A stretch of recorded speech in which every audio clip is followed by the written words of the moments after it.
सकल रानी अहल्याबाई हलकारनि थामब्रा आसिमानि साल रगै चासल town हलनक BJP सदर शहर हांकरनि लुवाजी मुंबाई काइसा फुरुंमों पांदा संतजाखा अ पांदानो चेंसे रुफाइने एंगै फाइ माजाखैका हासिनि मन्त्रियकरा professor doctor Manik Saha BJP हास्टि काजको एमपी राजीव भट्टाचार्य खबै शहर सदर हांकर काजको असीम भट्टाचार्य तेइतंग जुदा जुदा आदंग আমরা চালু করেছি সমস্ত রাজ্য স্তরে এবং প্রত্যেক জেলার মধ্যে একটি করে hub for empowerment of women আমরা অফিস চালু করেছি। বিভিন্ন যেসব স্কিম থাকে বিভিন্ন কর্মশালার এইসব বিষয়ে যাতে জানতে পারে সেই কারণেই ব্যবস্থা আমরা করেছি। ওয়ান স্টপ সেন্টার বা সখী সদন সেটা আমরা করেছি যাতে নির্যাতিত মহিলারা যারা আছে 8টি জেলা একই জায়গার মধ্যে এসে যেন ওই অফিস সেই অফিস না করতে হয়, একটা জায়গার মধ্যে এসে সব চিকিৎসা সহায়তা হোক, আইনি সহায়তা হোক বা অন্যান্য পুলিশ সহায়তা হোক, সমস্ত একই জায়গায় এসে যেন ওনারা সেই সহায়তাটা পান। শহীদ পোষণ দেশ রোশন অভিযানে এখন অব্দি 3.4 লাখ বেশি মহিলা এবং শিশুরা এই সুবিধাটা পাচ্ছে। 2022-23 অর্থবছর থেকে রাজ্যের সব জেলায় বেটি বাঁচাও বেটি পড়াও প্রকল্প বাস্তবায়িত হচ্ছে। আগরতলা কৃষ্ণনগরে আমরা ওয়ার্কিং উইমেন হোস্টেলে 50 আসন বিশিষ্ট একটি কর্মজীবী মহিলা আবাস চালু করেছি এবং 10টি ওয়ার্কিং উইমেন হোস্টেল নির্মাণের জন্য এর মধ্যে প্রায় 114 কোটি টাকার বাজেটে আমরা রেখেছি এবং কেন্দ্রীয় সরকার সেটা মঞ্জুরও করেছে, সেটাও আমরা করতে যাচ্ছি। আমরা শুধু মুখে না খালি কথায় কথায় বললাম, কিন্তু কাজের বেলায় আমরা কিন্তু সেটা করছি এবং আমরা চাই মহিলারা রাত্রে আমরা কেন চাইবো না যে মহিলারা রাত্রে একটাই হোক দুটো হোক মানে নির্বিঘ্নে যেন এক জায়গা থেকে আরেক জায়গায় তারা চলাফেরা করতে পারে এবং সেই দিশায় আজকে মহারানী উল্লাহ যে কথা স্মরণ করে আমরা এই ধরনের আরো ইন্সপায়ার্ড হবো আগামী দিনে আমরা কাজ করতে। আমরা সমস্ত মহিলা থানা সমস্ত ডিস্ট্রিক্টে আমরা 7টা ডিস্ট্রিক্ট, ওয়েস্ট ডিস্ট্রিক্টে 9টা মহিলা থানা আমরা করেছি এবং ওই থানাগুলো মহিলা দ্বারা পরিচালিত। মহিলা থানা থাকলে একটা সুবিধা হয়, অনেক সময় পুরুষদের কাছে গেলে মহিলারা অনেক মন খুলে কথা বলতে পারে না, সেই কারণে আমাদের সরকার সেটা আমরা করেছি। আমি নিজেও বেশ কয়েকটা এই ধরনের মহিলা থানা উদ্বোধনও করেছি। আমরা sexual harassment of women at work place তার জন্য আমরা সমস্ত অফিস ও বেসরকারি প্রতিষ্ঠানে যে তার যে women at work place prevention prohibition and redressal act 2013 সেটাকে আমরা সামনে রেখে এই ইন্টারনাল কমপ্লেন্ট কমিটি আমরা সমস্ত অফিসে আমরা করেছি। লোকাল কমিটি আমরা সেখানে করেছি। রাজ্যের প্রধান হাসপাতাল যাতে চিকিৎসা ক্ষেত্র আমাদের প্রায় 200 কোটি টাকার উপর খরচ করে প্রায় 200 কোটি টাকার মতো খরচ করে আমরা জিবি হাসপাতালে আমরা মাদার অ্যান্ড চাইল্ডের একটা হসপিটাল আমরা করছি। আমরা মানসিক স্বাস্থ্য হাসপাতাল মহিলাদের জন্য 50 শয্যা সেখানেও প্রস্তাব আমরা দিয়েছি, সেটারও প্রায় এর মধ্যে শুরু হয়ে যাবে। মুখ্যমন্ত্রী মাতৃ পুষ্টি উপহার গর্ভবতী মহিলাকে প্রতি 3 বছর একবার করে পৌষ্টিক আহার দেওয়া এবং তাদেরকে গর্ভাবস্থায় মোট 4 বার 500 টাকা করে আমরা দিই, টোটাল 2000 টাকা করে দেওয়া হয় এবং গত 28 ফেব্রুয়ারি 2025 পর্যন্ত এখন পর্যন্ত প্রায় 21,000-এর উপরে যারা প্রেগনেন্ট লেডি আছে তাদেরকে এই প্রকল্পের অর্থ ওনাদেরকে দেওয়া হয়েছে। আমরা মহিলাদের সুবিধার জন্য আপনারা সবাই জানেন পিঙ্ক টয়লেট, আমরা জানি যে বাইরে যখন রাস্তায় বেরোয় তখন এই নর্মাল যে টয়লেটগুলো আছে সেইগুলোর মধ্যে অনেক সময় মহিলা বা বাচ্চাদের যেতে অসুবিধা হয়, তার জন্য আমরা সমস্ত জায়গার মধ্যে মহিলা এবং তাদের যে শিশুরা তাদের যাতে সেখানে দূর থেকে দেখে বুঝতে পারে it is mean for them, তাদের সেই ব্যবস্থা আমরা করছি। আমরা এর মধ্যে মহিলা ও কন্যা সন্তানদের জন্য বিভিন্ন সামাজিক সুরক্ষা আমরা ভাতা প্রদান করছি, আপনারা সবাই জানেন, যেমন মহিলা ভাতা, স্বামী পরিত্যক্তা মহিলা ভাতা, অবিবাহিত মহিলা ভাতা, রাজ্য বিধবা ভাতা দেওয়া হচ্ছে, গৃহ সহায়িকা ভাতা দেওয়া হচ্ছে, পরিত্যক্তা মহিলা ভাতা দেওয়া হচ্ছে, ত্রিপুরা শিশু কন্যা উৎসাহ ভাতা দেওয়া হচ্ছে, ইন্দিরা গান্ধী জাতীয় বিধবা ভাতা হচ্ছে। মোট ভাতা পাচ্ছে প্রায় 1,77,000-এর উপরে।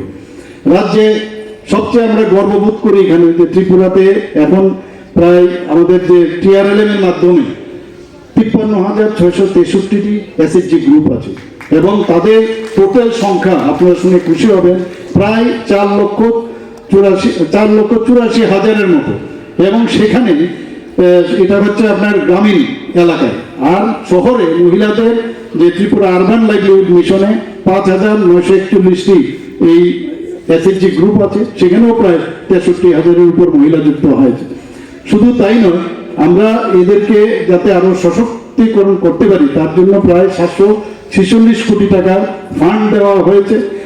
এবং আরেকটা আমরা সবসময় যেটা বলি, দেখবেন কিছুদিন আগে আমরা 84,000 বলছিলাম, প্রতিদিনই দেখি নাম্বারটা কিন্তু অনেক উপরে যাচ্ছে।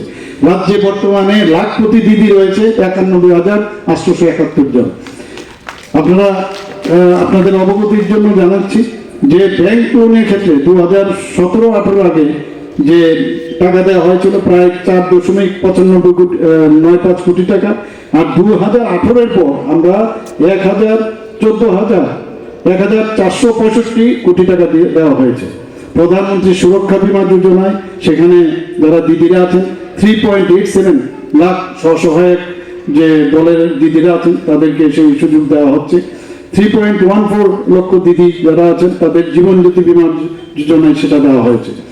আপনারা জিআই ট্যাগ আপনারা জানেন যে রিসা, পাচড়া এবং মাতাবাড়ির যে প্যারা প্রসাদ সেগুলো আমাদের মহিলারা খুব সুন্দরভাবে বানাচ্ছেন এবং তার জন্য আমাদের দিল্লি সারা ভারতবর্ষের মধ্যে তারা প্রশংসাও কুড়িয়েছেন।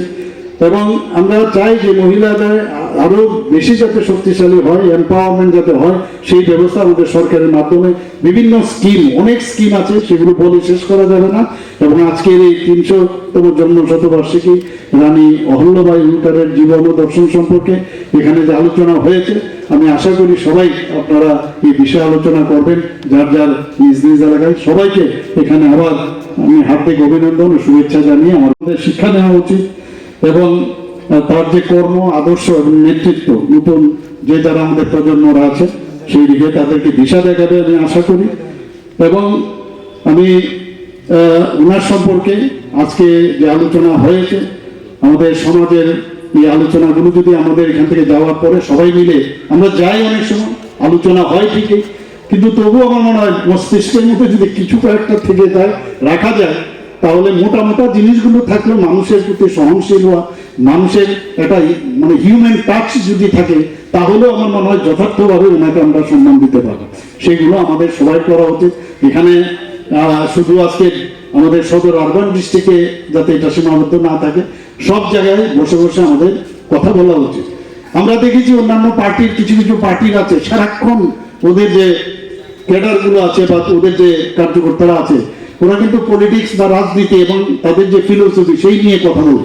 আমাদের কাছে এত এত বড় বড় মহিষীরা আছেন, তাদের সম্পর্কে যদি আমরা সাধারণ মানুষের আজকে চাষ করেও যদি বসি, আজকে কোনো স্কুলেও যদি লেজার পিরিয়ডে আমরা বসি বা কোনো জায়গায় আমরা বসলাম, সব জায়গার মধ্যে অফিস কাছারিতে আমরা যদি এই ধরনের বিষয় নিয়ে যদি আমরা আলোচনা করি, তাহলে আমাদের সমাজেরও মঙ্গল হবে, দেশেরও মঙ্গল হবে এবং আলটিমেটলি মানুষেরও মঙ্গল হবে। আমার এখানে ওনার সম্পর্কে যেটা জানলাম সেটা হচ্ছে তিনি পণ্ডিত, কবি এবং কারিগর, শিল্পীদের প্রতি অত্যন্ত যত্নশীল ছিলেন, যে কারণে উনি যে মারাঠি কবি মোরপান্ত এবং সংস্কৃত পণ্ডিত খুশালী রামের মতো বিখ্যাত ব্যক্তিরা ওনার যে সম্মান দেওয়ার কারণে উনি যেভাবে সৃষ্টি করছিলেন এইসব বিষয় নিয়ে, যে কারিগরি শিল্প ইত্যাদি, তখন ওনারাও কিন্তু ওনাকে সাংঘাতিকভাবে ওনাকে সম্মান দিয়েছেন। আমরা ওনার ন্যায় বিচার সম্পর্কে আমরা জেনেছি এবং আমরা কাশী বিশ্বনাথ মন্দির যেটা মুঘল আমলে ধ্বংস হয়েছিল, সেটা ওনার প্রচেষ্টায় সোমনাথ, গয়া, দ্বারকা, কেদারনাথের মতো অন্যান্য পবিত্র যে স্থানগুলো সেগুলোকে উনি পুনর্নির্মাণ করেছেন এবং সেগুলোকে উনি হাত বাড়িয়ে দিয়েছিলেন, সেগুলো যাতে আবার নতুনভাবে হাত তৈরি করা যায়। মহেশ্বরী শাড়ি সম্পর্কে ম্যাডাম বলেছেন পুরো বিস্তারিত। এখন মহেশ্বরী শাড়ি এখন সবাই জানে যে মহেশ্বরী শাড়ি উনি কিভাবে একদিকে নারীদের শিক্ষা দিয়েছেন, আবার নারীদের কর্মক্ষেত্রে যাতে নিয়োজিত হয়। তৎকালীন সময়ে ভাবুন, এখনো কিন্তু আমরা কিন্তু একই জায়গায় আছি, মহিলাদের ঘরের ভিতরেই রাখি, এটা আমার বাড়িতেই হোক আপনার বাড়িতেই হোক, যা না কোথাও যেতে হবে না। তৎকালীন সময়ে তাদের শিক্ষার দিকে যেভাবে উনি কাজ করেছেন, ওনাদের কাজের সুবিধা করে দিয়েছেন এবং একটা ব্র্যান্ড মহেশ্বরী শাড়ি আজকে এখনো এটা চলছে এখানে। সত্যি আমরা আজকে ওনার সম্পর্কে জেনে আমরা খুবই খুশি এবং যে আমাদের সোশিও ইকোনমিক্যাল যে স্ট্যাটাস মহিলাদের মধ্যে, সেটা তৎকালীন সময় আজকে ভাবুন 300 বছর আগে শুরু হয়েছিল। আর আজকে আমাদের মাননীয় প্রধানমন্ত্রী নরেন্দ্র মোদীজি যখন 2014-তে উনি প্রধানমন্ত্রী হিসেবে দেশ চালানোর দায়িত্ব নিলেন, এরপরে কিন্তু মহিলাদের প্রতি যেভাবে উনি কাজ করেছেন ভাবলে অবাক হয়। এই যে লিগাসি তৎকালীন সময় শুরু হয়েছে এবং সেই ইতিহাসের উপর ভিত্তি করে এগুলো কিন্তু হচ্ছে। আমরা ওনার সম্পর্কে এটাও জানি যে অত্যন্ত উনি শিব ভক্ত ছিলেন, ম্যাডাম বলেছেন অলরেডি, এবং সেখানে মন্দির চিত্র বহনকারী মুদ্রা উনি তৈরি করেছিলেন এবং ভগবান শিবের পর্ব সেগুলো উনি ওনার কার্য সময় এগুলো করেছেন। আমরা ত্রিপুরার সরকার কি করলাম? আমরাও কিন্তু আজকে 33% রিজার্ভেশন মহিলাদের জন্য দিয়েছি আমরা ত্রিপুরা সরকার। শুধু তাই না, মুখ্যমন্ত্রী কন্যা নির্ভর যোজনা যারা ছাত্রীরা যারা উৎসাহিত হয় আগামী দিনে তাদের জন্য আমরা গত 14 মার্চ 2025 প্রায় 140 যারা মেয়েরা আছেন যারা 12 ক্লাস পাস করেছেন সিবিএসসি এবং আইসিএসসি এবং সিবিএসসি এবং টিবিএসসি, তাদেরকে আমরা স্কুটি দিয়েছি। তাহলে তারা উৎসাহিত হবে। তো এই যে বিষয়গুলো আমরা কিন্তু একটার পর একটা করে যাচ্ছি। যারা মহিলারা আছেন সরকারি যে সব আমরা স্টল বানাই, মার্কেট স্টল বানাই, 50% যাতে মহিলারা সেই সুযোগটা পায় তার ব্যবস্থা আমরা করেছি। যারা এখন নবম শ্রেণীতে যারা আছেন এখন পর্যন্ত তাদেরকে বাইসাইকেল আমরা দিয়েছি, প্রায় 1,22,000-এর উপর ছাত্র বিনামূল্যে তাদেরকে আমরা সাইকেল আমরা দিয়েছি। আপনারা শুনে খুশি হবেন, আপনারা জানেনও যে যারা জাতীয় স্তরে যারা মহিলারা যদি বাইরে পড়তে যায় এবং তাদের যে উচ্চ শিক্ষা যদি তাদের করতে হয় তার জন্য 3% সুদের মাধ্যমে তাদের ঋণের ব্যবস্থা আমরা করেছি। আমরা কিছুদিন আগে আমরা যখন আমি প্রথম মুখ্যমন্ত্রী হলাম এবং মুখ্যমন্ত্রীর দায়িত্বভার নেওয়ার পর আমাদের সরকার আমরা ডিসিশন নিলাম যারা মহিলারা আছেন ডিগ্রি কলেজে পড়ে তাদেরকে আমরা তাদের সমস্ত ফি, ভর্তি ফিস থেকে আরম্ভ করে কলেজের উন্নয়ন ফিস এবং পরীক্ষা সংক্রান্ত ফিস সব আমরা মুকুব করেছি। তাতে করে যে ড্রপ আউটের সংখ্যা ছিল মহিলারা কিন্তু অনেক বেশি এখন কিন্তু কলেজে আবার ওনারা আসছে। পরিবহন দপ্তরে কিছুদিন আগে আপনারা দেখেছেন প্রায় 45 মহিলাদেরকে তাদেরকে ড্রাইভিং যে ট্রেনিং দেওয়ার পর তাদেরকে লাইসেন্স প্রদান করা হয়েছে। আমরা মার্কেট স্টল সম্পর্কে আপনারা বলেছি এর মধ্যে, এবং মহিলাদের নিরাপত্তার বিষয়টা খুব জরুরি। আজকে ত্রিপুরাতে আমরা সব প্যারামিটার যদি দেখি বারবার গর্বের সাথে বলতে ইচ্ছা হয় যে ত্রিপুরাতে ল অ্যান্ড অর্ডার সিচুয়েশন এখন সারা 28টা রাজ্যের মধ্যে ত্রিপুরা নিচের দিক থেকে 3rd পজিশন। মহিলাদেরও যদি আমরা দেখি নির্যাতনের দিক দিয়ে অনেক বেটার পজিশন এই 28টা রাজ্যের মধ্যে, এবং তাদের জন্য আমাদের এই যে ফোন নাম্বার তাৎক্ষণিক ইমিডিয়েটলি কোনো মহিলা নির্যাতিত হচ্ছে বা কোনো সমস্যায় আছে আমরা 181 মানে টোল ফ্রি নাম্বার আমরা ব্যবস্থা করেছি প্রচুর। প্রায় এর মধ্যে প্রায় গত বছর প্রায় 14,501টি কল হয়েছে এবং তাতে করে ইমিডিয়েটলি 121 জন মহিলাদেরকে তাদের তাৎক্ষণিক সহায়তা আমাদের সরকারের তরফ থেকে দেওয়া হয়েছে। করে আলোচনা বেশি দীর্ঘায়িত করব না, কারণ নিপাদি এখানে রাখবেন বিষয়বস্তু, মাননীয় মুখ্যমন্ত্রীও রাখবেন। কিন্তু আজকের এই প্রেক্ষাপটে আমরা কেন এই রানী অহল্যাবাইয়ের আলোচনায় আমরা অংশগ্রহণ করছি? কারণ আমরা জানি আমাদের দেশ আজকে মাননীয় প্রধানমন্ত্রী, যশস্বী প্রধানমন্ত্রী নরেন্দ্র মোদীজির নেতৃত্বে দেশ প্রায় আমাদের অর্থনৈতিক বুনিয়াদ সারা বিশ্বের মধ্যে 4র্থ স্থানে পৌঁছে গেছে। তার জন্য আমি আপনার আজকের এই সভা থেকে আর আজকের পূর্ণ দিনে আমি মাননীয় প্রধানমন্ত্রী নরেন্দ্র মোদীজিকে অসংখ্য অসংখ্য ধন্যবাদ জানাচ্ছি। আজকে এই দেশের অর্থনৈতিক বুনিয়াদ শক্তিশালী করার লক্ষ্যে আজকের শুধু কাজ শুরু হয়নি, এই রানী অহল্যাবাইয়ের একটা বিশেষ ভূমিকা এখানে রয়েছে। এই বিশেষ ভূমিকা কি? উনি কিসের জন্য এই রানী অহল্যাবাইকে আজকের এই বর্তমান প্রজন্মের কাছে আমরা তুলে ধরার, আমাদের দেশের প্রধানমন্ত্রী তুলে ধরার কারণ কি? কারণ দেশের অর্থনৈতিক বুনিয়াদ শক্তিশালী করা তার কিছু প্রেক্ষাপট রয়েছে। সেই প্রেক্ষাপটগুলি কি? যে সর্বপ্রথমে আমাদের ল অ্যান্ড অর্ডার, আইন শৃঙ্খলা, আমাদের এই রানী অহল্যাবাই উনার রাজত্বকালে উনার দেশে যে অর্থনৈতিক বুনিয়াদকে শক্তিশালী করার লক্ষ্যে যে পদ্ধতিগুলি অবলম্বন করেছিল, তার মধ্যে সবচেয়ে বড় জিনিস যেটা, সেটা হলো আইন শৃঙ্খলা। এবং আমাদের দেশের প্রধানমন্ত্রীও সেই দিশাতে এই রানী অহল্যাবাইয়ের দেখানো পথকেই অনুসরণ করে দেশকে সমৃদ্ধশালী করার কথা এবং এই বিকশিত ভারতের কথা, সেই অনুপ্রেরণা সেই রানী অহল্যাবাই থেকেই নেওয়া হয়েছে। আমরা যদি দেখি প্রায় 300 বছর আগে যে আমাদের এই ভারতবর্ষেও এই যৌতুক বিরোধী কঠোর আইন যদি প্রণয়ন করে থাকেন, তাহলে এই রানী অহল্যাবাই। এবং বিধবা বিবাহ এবং সেই সময় সতীদাহ প্রথা, উনারও স্বামী মারা যান, কিন্তু উনার যে শ্বশুর মশাই, উনার যে ফাদার ইন ল, উনি দেখতে পেয়েছিলেন যে তার মধ্যে সেই প্রতিভা রয়েছে লিডারশিপ করার এবং আগামী প্রজন্মকে এবং আগামী ভারতবর্ষকে যে পথ দেখানোর যে প্রতিভা, সেই রানী অহল্যাবাইয়ের প্রতি দেখেছিলেন এবং সেই সময় সেই সতীদাহ প্রথা থেকে উনাকে উদ্ধার করেন।